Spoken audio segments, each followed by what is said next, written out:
esse podcast, ele tem o intuito, né, de fortalecer esses vínculos, criar um banco de dados audiovisual para os alunos permanecerem revisando até o último minuto da prova no portão do colégio, onde eles vão realizar suas provas. E a gente quer fortalecer isso. Então, professor Adíbio, seja bem-vindo à Operação Enem do Colégio Intelecto. Pronto, muito obrigado, Pedro, pelo convite aí, mais uma vez, o Colégio Intelecto inovando nessa estrutura aí, observando e desejando o melhor para nossos alunos aí há muito tempo.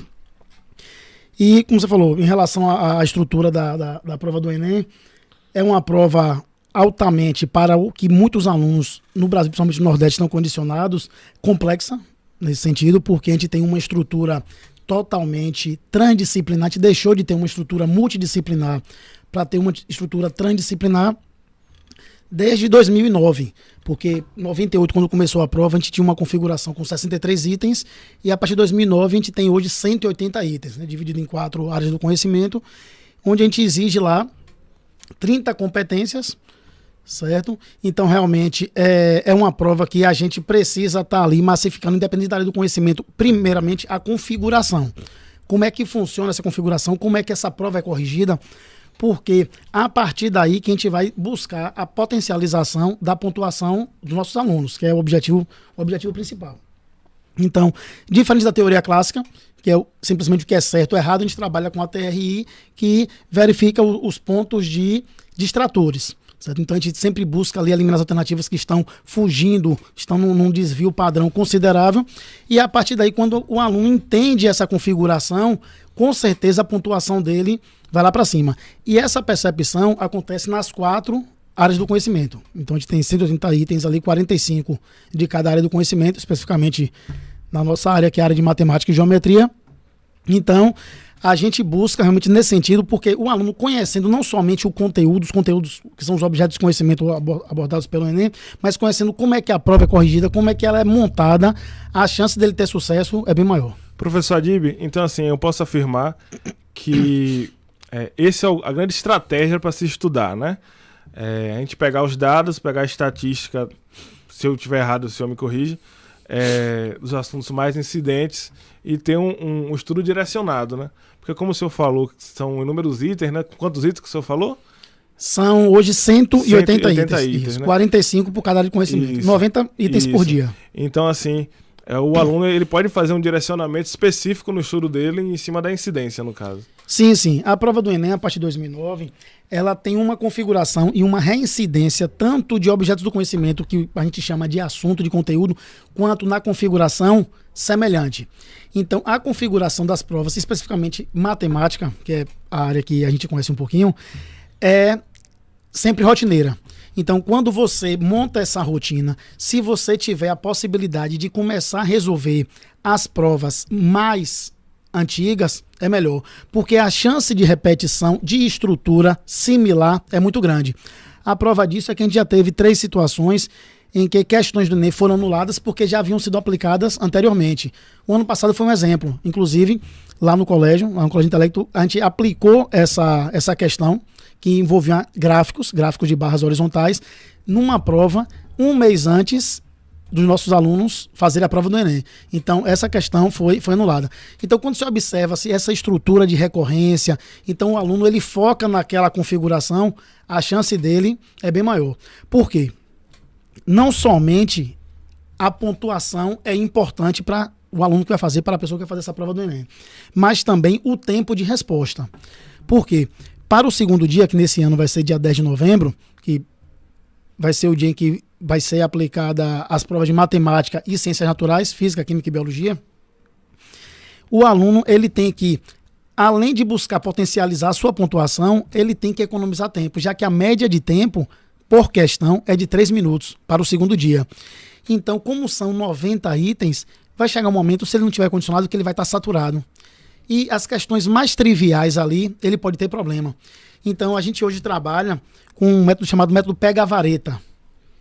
Como é que a gente trabalha o pega-vareta? A gente vai nas varetas mais fáceis, mais tranquilas. Porque com isso daí, ele já garante uma quantidade de questões, que são as questões fáceis, que eles não podem errar. Por quê? Caso ele erre essa questão fácil, aí um dos pilares da TRI é a questão do acerto ao acaso, que a gente chama de chute.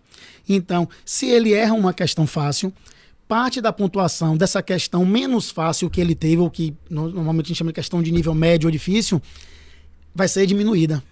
Então, ele tem que garantir as questões fáceis. Não perca tempo. Identifiquei um assunto, logaritmo, tenho dificuldade. Você pula essa questão. Você seguiu. E isso não é somente para matemática, é para códigos e linguagens, é para ciências humanas e ciências naturais. Professor Adib, no nosso roteiro aqui tem uma temática bastante importante, né? Os simulados. Simulados para o Enem.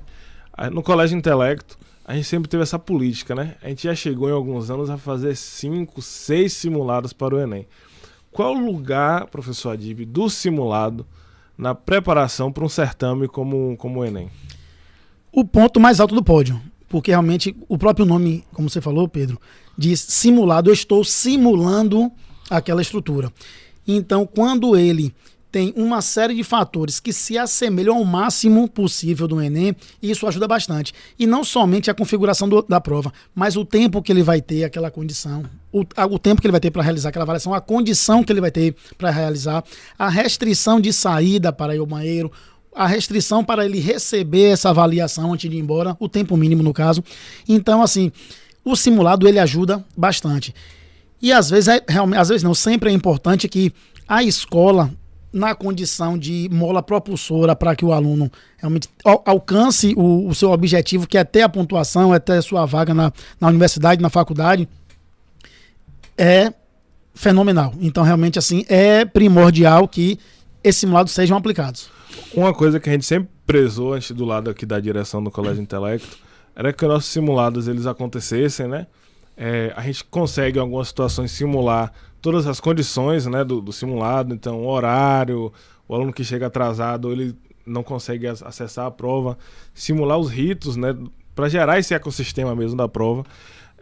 E tem uma coisa que a gente valoriza bastante, que é as questões inéditas, né?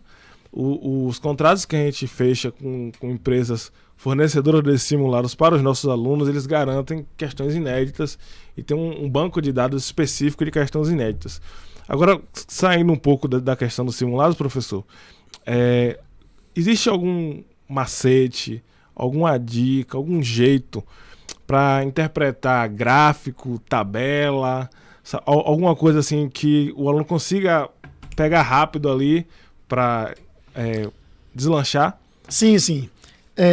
Hoje, não somente na prova de matemática, mas na prova de história, na prova de geografia, na prova de física, química e biologia, a gente tem 3 tipos de linguagem, que é a linguagem textual, a linguagem de tabela e a linguagem gráfica. Então, sempre que se apresenta ali em um item, em uma questão, 2 tipos de linguagem, ele consegue facilmente, primeiro, olhou para uma tabela, olhou para um gráfico, qual é a informação, aquele gráfico, aquela tabela se refere ao quê? Porque hoje a dificuldade de muitos alunos, independente de fazer Enem, concurso e demais vestibulares, é de tentar compilar, de fazer aquela conversão da informação que a questão está trazendo para a gente. Então, ele vai ter que fazer o quê? Esse gráfico, essa tabela se refere ao quê? Normalmente os gráficos e tabelas têm pelo menos 2 eixos. Um eixo horizontal e um eixo vertical, podendo ter até 4. Então, ele faz essa verificação. Esse eixo horizontal se refere ao quê? Esse eixo vertical se refere ao quê? Toda a tabela, em geografia, isso é bastante perceptível, vem um tema. Ali vai descrever sobre o quê? Qual é a informação que aquela linguagem está nos passando. Então, eu faço aquela observação. Então, quando eu faço aquela observação de forma mais dinâmica, de forma mais prática, já que a interpretação ela não vem somente de uma estrutura linguística, eu consigo realmente ali ter um desenvolvimento bem melhor. Então, vou fazer o quê? Pego o gráfico, pego a tabela, olho para ele. Ele se refere ao quê? Esse eixo horizontal, essa linha horizontal, trata sobre o quê? Esses números, esses caracteres se referem ao quê? Então, essa é a maneira mais prática. Aí, a partir daí, você vai para o texto e mantém essa correlação. Professor Adib, estamos aqui em rota de conclusão, né, do nosso bate-papo, até porque a gente tem que caminhar aí por várias áreas do conhecimento.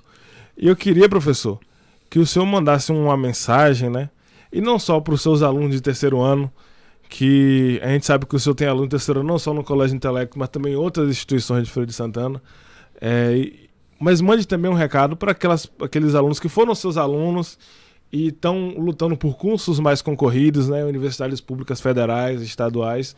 Então, 1 ano, 2 anos ali, ainda na luta do Enem, e que foram excelentes alunos seus, inclusive, mas a gente sabe que existem jornadas que são um pouco mais longas, né, do que outras. Então, mande essa mensagem para os seus alunos de hoje e os seus alunos de outrora. Pronto. Como você falou algo interessante aí, tem jornadas que são mais duradouras. São mais duradouras, mas 1 hora ela termina com a glória, termina com a conquista, termina com o objetivo alcançado. Eu tive um aluno que fez 8 vestibulares para medicina, em uma escola pública, e ele estudava 14 horas por dia, e hoje ele está já quase terminando o curso, se tornando médico. Então, é fácil? Não é. Principalmente quanto maior o grau de dificuldade do curso, da concorrência, o nível, a nota de corte que se tem, o sisômetro ele mostra ali. Então, realmente, pode ser complexo, mas 1 hora essa glória vai ser alcançada. 1 hora esse objetivo vai ser alcançado. A gente não pode esmorecer. Então, realmente, tem que estar acompanhando ali, resolvendo as questões, praticando simulados. Então, buscando artifícios para que realmente a gente aperfeiçoe cada vez mais. Professor Adib, foi uma honra recebê-lo aqui, né? Uma das coisas que me motivaram muito para fazer esse evento, para proporcionar à comunidade feirense esse evento sobre o Enem, porque nós somos a primeira escola de feira a fazer um podcast sobre o Enem nesse molde, né, com essa estética que também mostrar o quanto a nossa equipe é qualificada, né, e é uma honra ter o senhor na nossa equipe, um professor que trabalha no sentido certo, trabalha na direção correta em relação ao melhor desempenho dos nossos alunos. Grande abraço, professor. Eu que agradeço. E parabéns pelo projeto aí, tanto a direção, coordenação do Colégio Intelecto. Pronto. Sucesso a todos. Estamos juntos. Valeu, meu irmão.